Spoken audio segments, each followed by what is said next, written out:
Okay. How's it going, guys? I'm Dylan with Mesa Fitness. I am the Regional Marketing Director, and we are back with the 2022 12-Week Challenge. Today is Seminar 1 of 4. Today we are helping you kick off the challenge. Okay, we're about 2 days into Flight 2. Flight 1, you've been at it for about a week already. But we are getting going, and I've got a panel of trainers here with me today from Mesa Fitness Grand Junction, and we're talking about getting started. Okay, we're going to cover a couple of different topics, including goal setting, programming, some nutritional basics, the importance of recovery and sleep, and then just some common mistakes that these 5 trainers happen to see in the gym pretty frequently, and then some mistakes that they happen to see when participants start their challenges. Okay, so I'm going to let each trainer introduce themselves, but here are a few trainers from Junction who are joining me today. Hi, I'm Sonja. I've been working here about 2 years, and I just really love helping people achieve their goals, whether big or small. Hey guys, my name is Evan. I've been a personal trainer here since about September of this year, though I have ample experience elsewhere, for example, up at the college. But I'm here to help you all, reach your goals, and let's make those steps towards them. How's it going, guys? I'm Kamron. I have been a personal trainer here since about September also, as well as Christine and Evan here, and Sonja. We all graduated from CMU, so we all have good, credible sources on what we're saying here today. Hi, I'm Christine. I've been a personal trainer at Mesa Fitness Grand Junction for the last 2 years, just about. And what I love to do is help you attain your goals, whether it's recovering from an injury, or getting ready for a powerlifting competition, or just increasing your functional fitness. I'm Carlee. I'm fairly new to the team. Been involved in the fitness industry for about 21 years, various aspects, but nutrition is really what I love to teach. It makes eating fun and educational, and that's really just my favorite part of it. All right. So we're going to start off with goal setting. What we're going to do here is I'm going to ask a few different questions that have been submitted by members, by staff, in relation to the topics that we want to cover in today's seminar. And I'm going to leave the floor open. There's been a couple that have been chosen by these trainers to answer based on their expertise or their backgrounds. So I'm going to let them answer, and then we'll kind of open up the floor for the rest of them as well. If you want to submit questions through our social media, you can DM them to us for the next couple of seminars. You can find the full schedule on our website at mesafitnessco.com/challenge. And we'll try and include those in our next couple of seminar recordings. Okay, so let's start with goal setting. First question we have here, when you meet with a new member who is looking to change their life, how do you address their goals? Goals is their reason why. Why do they want to achieve this goal? What made them come up with this goal? And getting to the bottom of that makes the goal really relevant and tangible. So asking things about their family, just understanding what their lifestyle is like, and really why they want to make this change can help us get a bigger grasp on the goal itself. Okay. One of the common questions or common things that we hear when we talk about goals is SMART goals. Can somebody please explain what a SMART goal is? Yeah, so SMART goals, generally, it's an acronym, and we like to use them really with most things, but particularly here at Mesa Fitness when it comes to our fitness, goals and desires ultimately. So a SMART goal stands for a goal that is specific, meaning it's, honed in on one specific aspect as opposed to a big overarching abstract idea. Second, that goal is measurable, so it's something we can track the progress of over time. And third, it is attainable. So obviously, we're not going to set a goal, we're going to squat 500 pounds in just a week. Maybe we can set a goal where we add maybe 5 pounds to our squat or a movement in a week. Third, that goal is going to be realistic. Again, kind of goes hand in hand with an attainable goal. Lastly, that goal is going to be time-bound, so that we have a kind of a time frame to work with that goal and make market progress towards that time period that we established. Okay, so we've touched on SMART goals. If somebody comes in and they've never set goals before, whether it's personal life, fitness goals, how would you walk them through that process? I guess I would just start by finding out the reason why they even came to the gym in the first place. Seeing what's motivating them to actually come to the gym, whether it's just wanting to look better, feel better, and then you can go from there picking exactly how to lay out those goals using that like SMART acronym. Another thing, we just really love sitting down and chatting with you about your life, your ambitions, and so we sit down and chat with you. We're able to break down your goal and help you see what your driving force is for achieving that goal. So talk to somebody, lay it out there for them. And set realistic expectations. I think oftentimes people come in with these grandiose goals and they're attainable for sure, but if you're sticking within the realm of the 12 weeks, do something that you're going to do, it's going to be comfortable for you so that if you don't quite reach that point at the end of the week, you don't feel like you've just not attained anything at all. Set small goals that you can reach so that you see the progress. You also want to be setting reasonable goals for yourself so that, say you are just doing it for the 12-week challenge, you don't just completely burn yourself out and have no motivation left for after, and then you just go back to the same exact thing you were doing before, if not worse this time around. So you want to be able to set goals that keep you at a good pace that you can keep up for the rest of your life, because it's not just the 12-week challenge. This is just like a jump start for the rest of your life. Like, you want to be making these changes that are going to stick with you forever. So quality of life is getting better, the way you're feeling about yourself goes up, everything's just improving, and you're not like just grinding yourself into the dirt to do it. That actually kind of brings me to my next question. I'm going to bounce around a little bit here. Christine touched on how the 12-week challenge should be more of just a kind of a launch pad for a longer fitness journey, not just a 12-week journey and then you stop. My next question to bounce off of that is, how often should you be reevaluating your goals, adjusting? How often should you, one, look at your goals, and two, readjust them for both short-term and long-term? Well, I'm going to say that you should evaluate your goals and readjust them if you're feeling like the intensity is inadequate for your new training level. You are growing. You are constantly coming in here and breaking new limits in your health. So being aware of that and sitting down and talking with your personal trainer and evaluating and going over your goals and making sure that those goals are aligned with the training style that you're going with, because obviously we're not going to be having an endurance running athlete doing straight training. I mean, that would be detrimental to their athletic ability.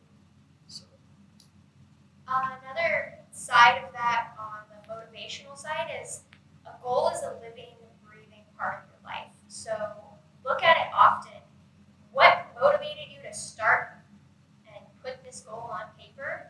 That's going to help keep you consistent. That's going to help sustain you for the duration of the achievement of this goal. So put it on your phone, put it in your mirror when you first get up in the morning. Like, look at your goal every day and know, okay, here I go. Let's do it. I like that. So often, make sure you're evaluating, and at least, like Sonja said, at least looking at it every single day. Because if it's at the front of the mind, it's going to be what influences your actions, your thoughts, and how you carry yourself throughout the day. So if you were able to see those throughout your day, or even just once a day, you'll be able to keep those goals front of mind. Okay. Why is it important to set goals in the first place? You know, we hear a lot about goals on social media from the people that influence us. Why is it important in the first place? we all want to wake up and be better versions of ourselves. And the more that we can set a path to a way to getting to that person that we want to be, the better off we will be in accomplishing that goal. It's going to make it very easy to see what aligns with that goal and what doesn't.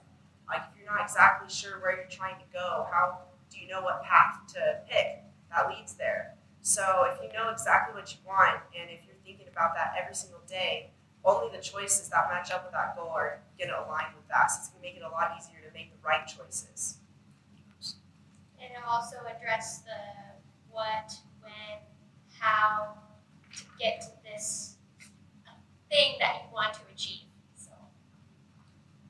And just kind of echoing off what everyone here said so far on this topic, I mean, setting a goal is going to give us that concrete, idea, that concrete notion or idea we want to obtain ultimately. And having that concrete idea is going to guide and direct how we're going to, train, how we're going to lift and ultimately, move. It's going to give our sessions and our day-to-day activity, a purpose, because working towards our goal is going to be a matter of the day-to-day grind. And that's something we want to embrace fully. And just like, day to day, all those small little steps add up to the miles we walk. And all those little steps are ultimately what's going to get us to our goal. Kind of piggybacking off of that, a good metaphor that I use is you never get on a boat with a captain that doesn't have an idea or knowing where they're going. Otherwise, you're going to be out at sea just sailing randomly. You always want to have a captain that knows exactly where they're going, and that's exactly their goal. So you never want to be out at sea just floating around. You want to know exactly where you're going, and that's exactly what goal setting is knowing that you're at point A and you want to get to point B, and you know exactly how you're going to get there. Like that. All right, last portion of the goal setting here. Well, let's stick with fitness goals, since that's primarily what we're trying to help these folks with. How do you guys recommend tracking your goals, tracking your progress? I know some of you use log sheets for workouts, for nutrition, things like that. What are kind of some of the best practices? This is open to everybody. I think it's kind of dependent upon your goal itself. So if you're trying to lose body fat, you're going to want to track your goals by calculating your body fat and keeping up with that. Not necessarily the number on the scale, because that can go up and down as you gain muscle, if you've eaten or drank water that day. There's a lot of factors that can play into weight, so stay away from that, but definitely calculating your body fat is a good one. If you're trying to gain strength, look at the numbers that you're lifting. Are your max going up? Are you able to increase the amount of weight you're using for your 10 rep sets? Stuff like that. And do it consistently, but I think a big thing to remember is that a lot of people aren't going to see the day-to-day changes. You're looking in the mirror, you're seeing yourself every day. You're not going to notice the changes as much as somebody else might. So if you say, for example, somebody is tracking their body fat, I'll usually do a body fat measurement every 2 weeks at the minimal list, because it does take time. It takes time to get to where you are now, so it's going to take time to reach those goals. So just definitely be consistent, but don't get caught up in not seeing a day-to-day change. Very important. I think going along with that, it's important to note that progress isn't always exactly linear too. So that's why it's important to not look at the day-to-day, because things can kind of fluctuate and go up and down. But over time, they're generally going upward. So it's important to not focus too much on every single little drop, because overall, the big picture is things are improving. So it's important to just take a step back and to trust the process. Just let things flow. And staying away from the scale. Yes. Yeah, and it might not be the number that you are tracking. It might be a feeling. It might be how your pants fit. It might be how your sleep is in comparison to how it was 3 weeks ago. How's your recovery? Those are all things you can measure internally. It doesn't have to be a number on the scale or a measurement on your chest or whatever.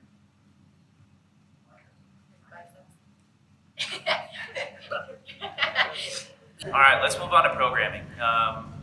Let's start off. What is programming when it relates to your fitness challenge? When it relates to your fitness and your health, what is programming? Programming is just a plan that a trainer or a fitness professional has written for their clients. So all the workouts that they do.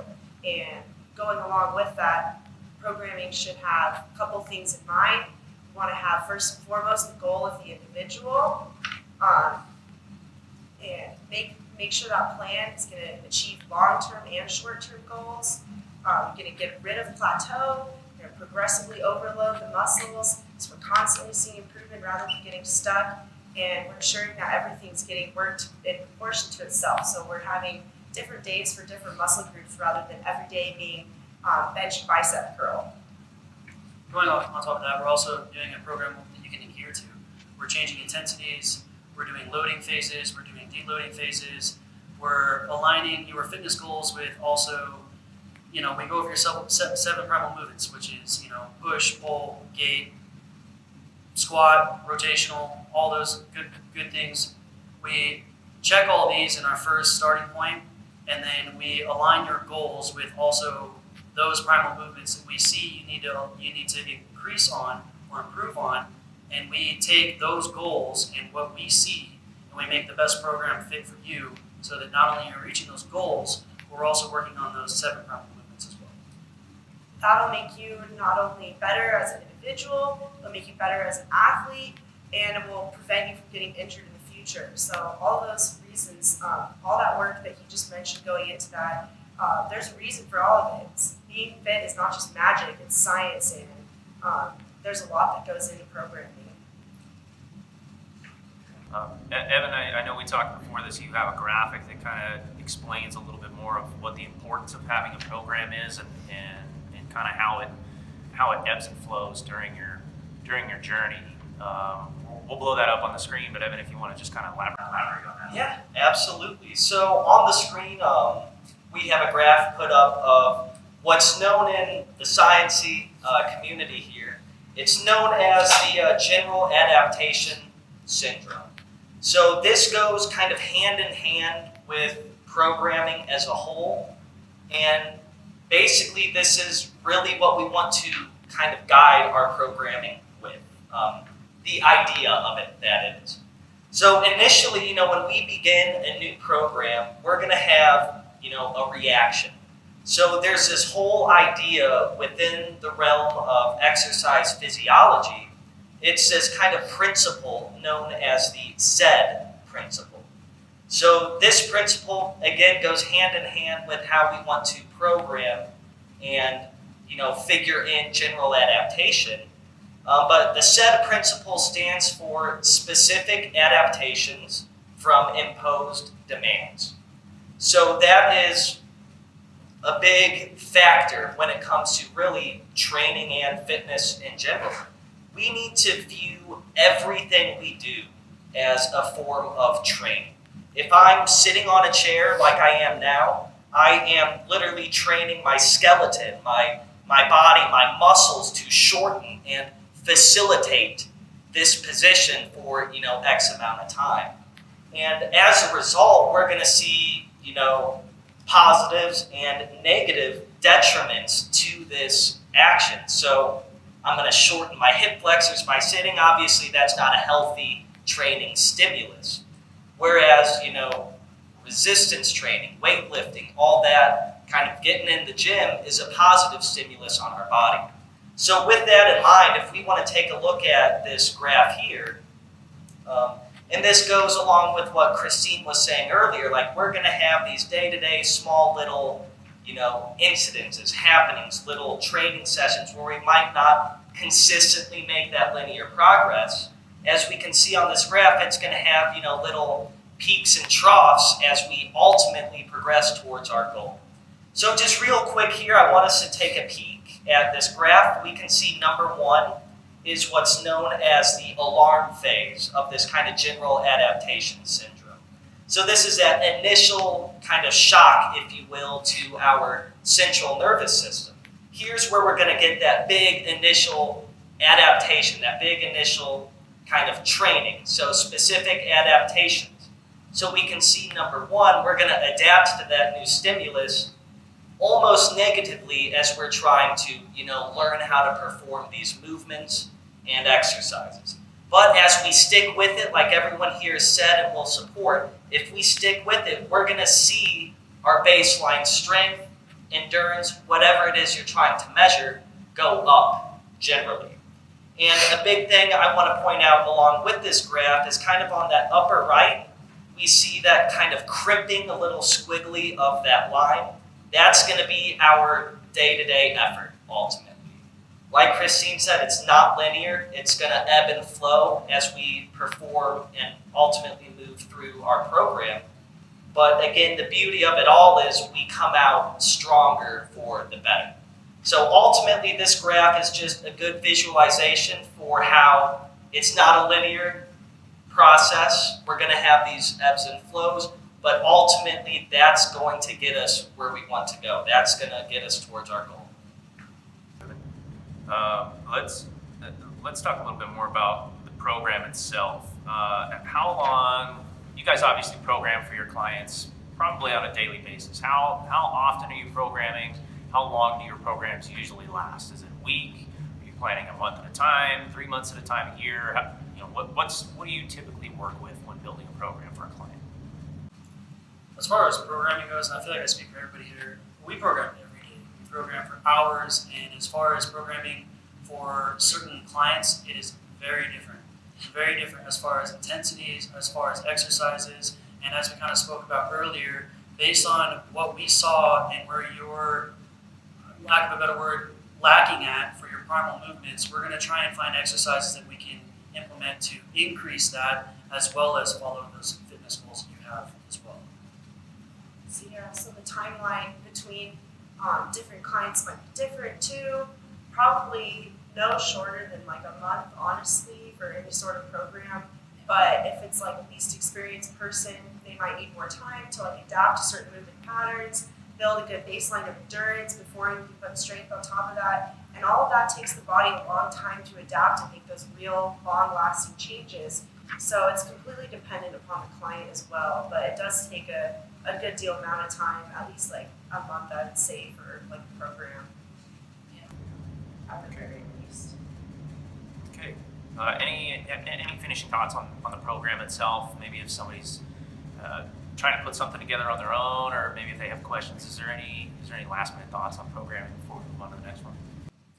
Yeah, so one thing I would say, and just kind of generally regarding programming, one of the biggest kind of pitfalls, at least I see, and I'm sure many others can attest, is people go into the gym without a plan, without a program. They do X, Y, or Z with no regard for their own biomechanics or how their own body moves. So the biggest thing, we can do is looking at those primal movement patterns and looking at how you personally move. So we could get you on a bench press and Joe on a bench press, but Joe might have, a shoulder issue wherein if he were to bench press, he could tear his rotator cuff, but for you, it would be fine for maybe that period of time. So it's so important to take a step back and really evaluate how you move, what your body needs, and to go from there. So that doesn't mean going to the gym if you haven't been for a week, load up 225 on a bar and squat it. That means maybe taking the time to warm up your hip flexors with a couple extra warm-up sets. Taking the time to attune your program to your own body is going to be one of the best things you can do in your fitness journey. And do your research too. Make sure that you are working out all of your muscle groups and not just the ones you see in the mirror.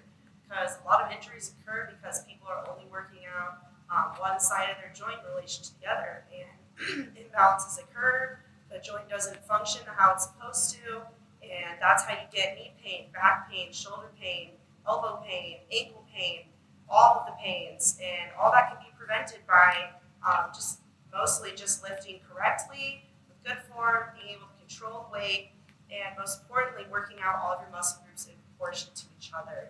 So if you're going to write your own program, make sure you do a lot of research and know exactly what your body needs, what those primal movement patterns are, like what Kamron said, and then make sure your program is going to incorporate that. Or better yet, come see one of us. The starting point sessions are free. That's what we're here for, is to guide and help you guys. We don't want to see anybody out there making the simple mistakes that we could have directed you with. We don't want to see you getting injured or using improper forms. So come see us. We're here for longevity reasons. We want to keep you inside the gym rather than injure you or have you have, surgeries or anything like that. We want you in here as long as possible and as healthy as possible. Injuries and surgeries are not fun. I've had both. I think most of the people on our panel have had one or the other, if not both. So we can all kind of attest. I think most of us can give you a testimonial from our personal experiences that neither one of those things is fun. So we want to try and avoid those as best as we can. They are part of the journey, so they are somewhat inevitable. But if we can prevent them from being serious, that's really what we want. Okay. All right, let's move on to nutrition. We talk a lot about the gym. You see a lot of different workouts on Instagram and TikTok and Facebook, workout programs, different exercises you should try. There is some people out there putting out some really good content around nutrition, and I want to kind of touch on some basics of that in this one, and then we'll have another series actually with Carlee and one of our trainers from Clifton on some more advanced nutrition tips and more different things that can help you progress your nutrition as we move through the challenge. Carlee, maybe expand a little bit about how nutrition impacts your journey as a whole, and what kind of things it'll do for you over the next 12 weeks. Sure. So a very general, basic forefront idea that needs to be understood out there. Guys, can you outwork out a bad diet? No. Anybody? No, Not a chance. So yes, we want to see you in here working out, getting stronger, building up that stamina. But if you're going home and just eating a terrible diet, one, it's going to take you a lot longer to see the results, and it's not going to benefit you. Now, I'm not saying you have to go all in and go completely clean, but nutrition plays a much bigger role than a lot of people think. They actually say that when it comes to a workout or making body changes, nutrition is going to be 80% of what you do. When it comes to nutrition, you actually can physiologically change your body through nutrition alone. I was discussing it earlier with the trainers, and really the greatest perspective that I've come across is, if you're doing, say, 3 or 4 strength training sessions a week and 3 or 4 cardio sessions a week, that's 8 chances you have to positively impact changes on your body. Now, if you go the nutrition route too, say you do 3 meals a day. Well, at the end of the week, that's 21 chances to positively impact your body. Or if you eat more than that, somebody that's knowledgeable with nutrition knows that it's ideal to eat 6 times a day. You're looking at 30 to 35 chances to positively impact your body. So, yes, obviously exercise plays a huge role, but nutrition just for overall health is really where it's at. Not to mention that you're only in the gym for an hour, 2 hours a day. That leaves 22 to 23 hours outside of the gym every day. So if the only effort you have towards your goals is actually just inside the gym, that's a very small percentage. I think like 4%, 8% of your day.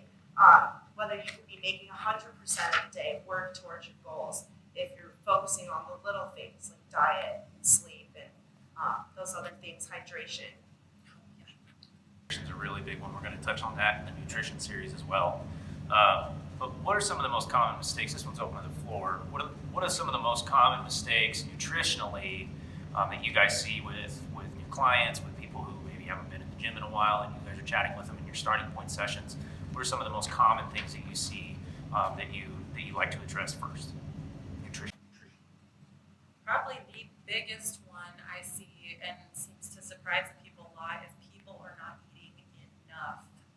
I know there seems to be a general consumer idea of 1,200 calories if you want to lose weight, and for some people, yes, that's going to work, but especially if you are starting a program, you need to have enough calories to fuel that workout and then enough left over to build the muscle too.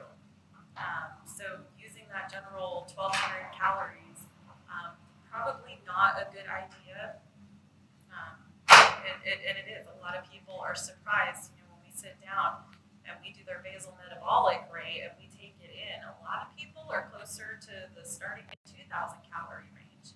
You have to take into consideration that you literally burn calories while you're sleeping, and it's a significant amount. You burn calories when you're sitting, when you're talking, you're constantly burning. And that's a reason that I really suggest getting with one of us to go over that so that you have a good idea of want to see significant changes, especially if you're wanting to build muscle. You have got to eat to do that. Piggybacking off of that, a lot of clients that I have sat down and talked with for a starting point, 9 times out of 10, when it comes to nutrition, there's 2 issues I see, which is portion sizes and timing. Their portion sizes are 9 times out of 10 either too small or too big. Too small meaning they don't eat enough nearly throughout the day, or they forget, or they're too busy, and that's also with time. Portion sizing meaning also they could be on the other aspect of the end, or end of the aspect, where they're not eating for a long period of time and then taking in a lot. Where yes, they might be getting in that 1,200 or 2,000 calories a day, but they're maybe getting in 500 in the morning and then the rest at night. Now, making sure that yes, we need a certain number of calories that we need per day, but making sure that we're doing it throughout our day and not just getting it in that day is very important. Timing and portion sizes. The more you eat, the more groggy you're going to feel. And the more often you eat, the more you're going to process it, and it's going to boost your metabolism and make your gut health feel a lot better. Sorry, Carrie, you go on. Just a quick thing to add in, something else I see with a lot of people who I have starting point sessions with, and things I talk to about some of my clients, is the big want for going after all these fad diets like keto and paleo, and diets that really just like deprive you of like a whole basic macronutrient. Like human beings are designed to have about 60% of our intake from food being carbohydrates. So if you're doing some sort of crazy diet that's taking you way out of whack for what humans should normally be doing, you're obviously not going to be able to sustain that diet for a long time. And so when you get off, you're going to go right back to doing exactly what you were doing before, because you're not changing the way you're thinking about food. You're not changing what you actually should be eating. You're just making these big cuts to huge parts of your diet. And that's why you're losing weight, because you're cutting out those calories. You're not necessarily eating any better. So as soon as you get off the diet, you're going to go back to the same place, if not worse, than where you were at before. So it's important to eat normally, but in a healthy way, not doing crazy things that, lose 30 pounds in 10 days or something like that. There's no way you're going to be able to take that. It's water weight. Yeah, That's what you're losing. good muscle. Yeah, and just kind of echoing off what Christine said, if any of you ever see me around here, I do not like fad diets. Fad diets will do literally no one any good. And along with that is just the whole idea of why eliminate an entire, food group or source of energy. Our brain exclusively runs on glucose. Glucose is found in carbohydrates. Why would we deprive our brain of literally what it kind of needs to function? And along with that is, with those fad diets, why deprive our body of a nutrient that, we literally need to facilitate our daily activities and ultimately existence. So, and another way to kind of look at it is when it comes to just nutrition and, timing with our nutrition and working out, kind of along with what Kamron was saying, is let's give ourselves that chance outside of the gym to recuperate and ultimately build up bigger, stronger, and better than we were before. Why would you not supply your body with the fuel, the building blocks from the activities you just did that absolutely broke it down or put you in what's known as a catabolic state of being? We don't want to be catabolic or, sucking energy and using our own body as a source of energy. We want to take an external source of, protein, carbs, these nutrients that will build us up stronger and better, ultimately, along with our training program or fitness program. We want to eat to facilitate good training, ultimately. Notice how he talked a lot about nutrition, and when we're not taking in the right amount of carbohydrates, or we take out a macronutrient completely, that's when we get these people that come in here and they're dry scooping pre-workout. They're taking in as much caffeine as possible. And what they don't realize is that all they're doing is replacing that caffeine with a nutrient such as carbohydrates, which is what they should be replenishing it with, and instead they're replenishing it with chemicals, which is caffeine, or all these pre-workouts or whatever you're getting in here. You can simply get that pre-workout feeling from filling up with carbohydrates right 45 to 30 minutes before you work out. You'll get that same exact pump, that same exact feeling. You won't be thinking about food, you won't be tired, you won't be groggy. You'll come in here feeling nice, full, ready to go. It doesn't have to be anything crazy either, just like a banana, tangerine, packet of applesauce, something small and that you can digest quickly to get in your blood system to supply your body with some fuel. And what you see a lot of times is exactly what Kamron said, people like dry scooping pre-workout and chugging energy drinks, and that's really just like putting duct tape on a breaking brick wall. So, Literally. Yeah. Great points. I believe it was Keelan, our fitness director here at Mesa Fitness Grand Junction, told me one time, you don't, in terms of the diet side of things, you're not looking for a temporary diet. You're looking for a nutritional lifestyle, is what he called it. You're looking for something that you can sustain, that you can continue to do for the rest of your life, and then make alterations as your body changes, as you get older, as your muscles change. But you want to have those things be sustainable. You want them to be a lifelong activity. You don't want to do a 3-month diet and then just go back to eating Sonic 7 times a week. You're just going to trash your system all over again and probably make it worse when you do that. Let's not look at the term diet as being something restrictive that you have to do. The term diet should be viewed as how you eat. I heard it just the other day, I think probably my favorite phrase, I don't diet, I eat according to my goals. So our bodies are meticulously designed machines that are fueled in such a way to protect our organs. So, like Kamron brought up, if you are only eating 500 calories in the morning and getting in the rest at night, that's great, but your body goes into starvation mode if it's not getting that continual supply. So it's going to do what it has to do to protect its basic functions first. And then, sometimes that's going to look like storing fat rather than using that as a fuel source. So look at it as nutrition, not as diet, as giving your body fuel to do what you're shooting to do. Exactly. That's how you get those midday blues also. Yes. You get tired at work, you get tired here, you don't have energy. 9 times out of 10 is due to your caloric intake. It has nothing to do with your sleep.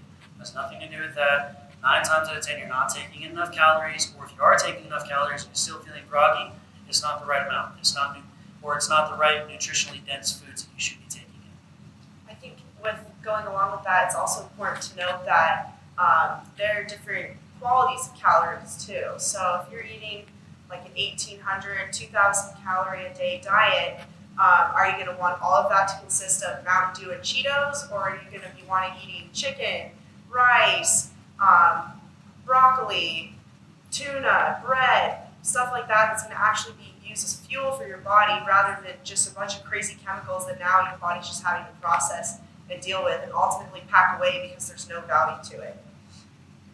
I like the way you put that. No value. There's no value. Yeah. No value. And one thing I just want to add, kind of echoing off what Dylan and Christine were saying, we want it to be, a lifestyle, a nutritional lifestyle, nothing like a traditional sense of diet in terms of I'm going to cut carbs out for 30 days or drink lemon juice for 30 days or something and go right back. And in terms of, the scientific community, we have a couple notions towards those actions. And one of the big thing is there's this whole idea called set point theory, in that every human being kind of has a somewhat natural weight that they should be at, given a lot of factors, but particularly our skeletons, activity level, and kind of how our genes ultimately express is going to determine that kind of set point for us, if you will. And that, that can fluctuate between 5 or 10 pounds as well. It's not going to be a set number, rather a range that our body's going to want to hover between. And with that, when it comes to fad dieting, that's going to damage the body's ability to want to remain within that range, and it's going to negatively impact our metabolism to either be super, super slow and not really digest things or burn energy healthily in a way. So fad diets, it's never a good thing for your body to cut one thing out for X amount of time at all. Exactly. Ultimately. Like say you're at 155 and you want to lose 10 pounds, you want to get down to 145. So instead of just eating everything in proportion, working out and waiting for that 10 pounds to come off in about a month to 2 months, you completely starve yourself, go to the gym for 4 hours a day, and you lose that 10 pounds in 2 weeks. So you completely starved your body and totally messed up that set point, what Evan was talking about. So when you go back to the same lifestyle you were doing before, because obviously you can't keep that up forever, as soon as you go back to it, now your body's set point is 160 pounds. Exactly. So every time you do that, it just goes up and up and up, and that's why it's a never-ending cycle. So instead of making these giant drastic changes that you can only keep up for a couple months, make small changes that will add up over a long period of time that you can keep up and you can keep doing, and it doesn't feel like a struggle to keep it going. Those little steps add up to the mile, as I'll say over and over again. Well, think about the mental health behind it too. I mean, the people that adhere to their goals and stick to it are a lot happier rather than going through these phases of I'm fit, I feel great, and then going right back to that same hole you were in of I'm out of shape, I need to go back to right back to what I was doing, and then doing those drastic things that are actually going to be more detrimental to your health than if you would have just stuck with it and continued down the path you were going. And I think a lot of people don't realize that because we see so much like on TV and social media, like those big things like how I lost 60 pounds in a month or things like that. So now we kind of are programmed to think that that's kind of a realistic goal. And what we have to realize is that the way our body is now, it's taken us our whole lives to get to this point. So we're not going to be able to turn that around and completely change our entire body in just a few short months. It's going to take a long time to make those lasting changes actually happen. So even though they don't happen overnight, it's important to stick with it and set just small, realistic goals so you can keep seeing that progress. It's like a little reward along the way. And just like not give yourself a huge bite to chew off that you're not going to be able to finish. And again, come see us. We do nutritional programming and we can lay it out for you. We can give you the ideas. You don't have to do this alone. There's a lot of information out there. This is what we love to do. We love to help you guys. Believe it or not, we were in your shoes. We were right there. That's why we did the certificates that we have. We went to school.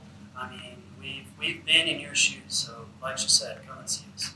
Cameron's biceps haven't always been that big. Oh, he works for those. And eats for them. Yes, and eats. They eat for themselves. So we're going to expand on nutrition a little bit. Like Carlee said, there's a ton of information there. Like, I mean, we could probably do a video every day for the next 10 years and we still wouldn't touch everything. So we're going to expand on that in a new series with Carlee and Shane from Mesa Fitness Clifton, starting right after this, which is awesome. So I won't go too much into depth with nutrition. Okay, so I want to move into recovery and sleep. You know, we've touched on some of our content, the importance of recovery, the importance of sleep when it relates to our fitness journey, both after the gym, you know, through nutrition, through rest, through sleep. So I want to elaborate on that. This is for the whole team. How does recovery and sleep play in your success? And also, is it different for different goals, like losing weight, leaning out, gaining muscle? Should somebody be focusing on different kinds of recovery for those things? So I would definitely say that recovery and sleep are just as important to your success as exercising and eating right. And both of them are free and easily available. And they're two of the most underutilized modalities that we have available to us. And whether or not you're trying to put on muscle or lose weight, sleep is definitely going to be key for both of those successes. So if you want to build muscle, then 7 hours minimum is what you need for your body to go into REM sleep and to begin those necessary repairs to your muscles and your body to build back better. On the other side of the same point, if you're trying to lose weight, that same 7-hour rule is still going to apply. Not getting enough rest is going to result in your body producing a stress hormone called cortisol, which is going to prevent you from building muscle. It's going to promote fat gain and prevent you from losing fat. So if you're thinking to yourself, oh, this doesn't apply to me, like I do just fine on like 4, 5, 6 hours of sleep every night, you are straight up lying to yourself. In all reality, only a very tiny percentage of people in the whole world can optimally function on less than 7 hours of sleep, and chances are you are not one of them. So don't play the odds and make sure you are getting your sleep. So if you're like busy and you have a lot of stuff going on in your life, look at your routine and see where you can make some changes and be a little more efficient to save some time. So like at night, if you come home from work, you still have to cook, shower, take care of some more work. One thing you can do is prepare some meals ahead of time. So instead of getting home and spending an hour going to the store, cooking, cleaning, eating, all you have to do is take out whatever meal you have prepared, pop in the microwave, sit down and eat. There's an hour extra of sleep right there. Or you have to get up early in the morning, make sure everything you have is laid out the night before. And all this, like, yeah, it's going to take a little effort, but if it was easy, then everyone would be doing it. So just a little bit of planning is going to make all the difference in the world. And then with recovery is pretty much any activity that helps your body kind of recover from strenuous exercise you've been doing. So with that, you get passive and active recovery. So passive recovery is going to be sleep, which we just talked about, or just sitting or laying down. And then active recovery is going to be any low intensity like movement that you're doing that still helps those muscles kind of repair. So that would include biking, walking, yoga, stretching, or getting like massages or chiropractic or something like that. So oftentimes it's usually considered that active recovery is going to be more beneficial to your muscles unless you're injured or in pain. So if you're injured or in pain, you want to be doing just passive recovery, just laying there, maybe icing or heating and just letting your body recover.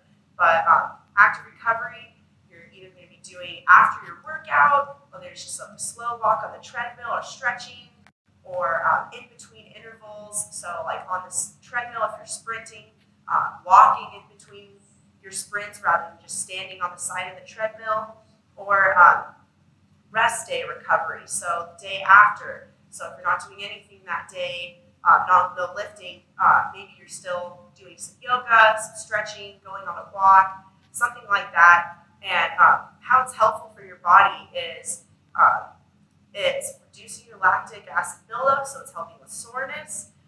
It's increasing the blood flow to your muscles and your body parts, so bringing in oxygen and nutrients. And ultimately, that just helps your body recover better from intense exercise rather than just sitting there and stopping and not stretching after you work out. This is a huge mistake I see a lot of people make at the gym is when they're done, they just put the weights down, pick up their bag, and they walk out of the gym rather than taking 5 to 10 minutes to just stretch themselves out, kind of cool down, bring their heart rate back down. And so that's very damaging because their muscles aren't able to recover. And then now those muscles are tightening over time, and we're not able to get to the same ranges of motion that we were able to get to before. So we're not able to work out our muscles as good as we were when we were a little more flexible. And then also, if our muscles are tight, we have a higher chance of injuring ourselves while we're working out because now we can't get into those positions comfortably, and our muscles and joints aren't working the way that they were designed to do. So pretty much, to sum up, I guess, like, don't cheat yourself. These are 2 very easy and free things you can do that will totally change the game for you. So sleep and recovery. It takes a little bit of planning. It makes all the difference. I think stretching after your workout is one of the things that I also see the most. I mean, my desk is literally at the front door, and I see a lot of people just grab their stuff and leave. What kind of things are you guys prescribing for your clients, or walking your clients through as a post-workout recovery before they leave the gym? More like static stretching, more like kind of holding the stretch, getting good blood flow, making sure that we're releasing those toxins and releasing that lactic acid, getting good blood flow, carrying nutrients to the muscles that we just worked out. We don't want to see anything like bouncing or anything like that. That can cause injuries because we're already tight. We already got a bunch of blood flow in there. We don't want to do anything like dynamic warm-ups. That's something we do in the beginning, which dynamic warm-ups are more tailored to the movements that you're going to be doing in your exercises or in your workout. These ones, statics, are going to be more standing there, just getting a good stretch, honing in on those muscle groups that are feeling a little bit more tight, and making sure that we're recovering. All right, guys. Well, that wraps up Seminar 1 of this year's 12-week challenge. I want to first off thank the 5 trainers that joined me today: Evan, Carlee, Christine, Kamron, and Sonja. Thank the 5 of you for joining me and answering these questions and helping our participants get started in this year's challenge. I also want to thank all the participants and our sponsors for the 2022 12-week challenge here at Mesa Fitness.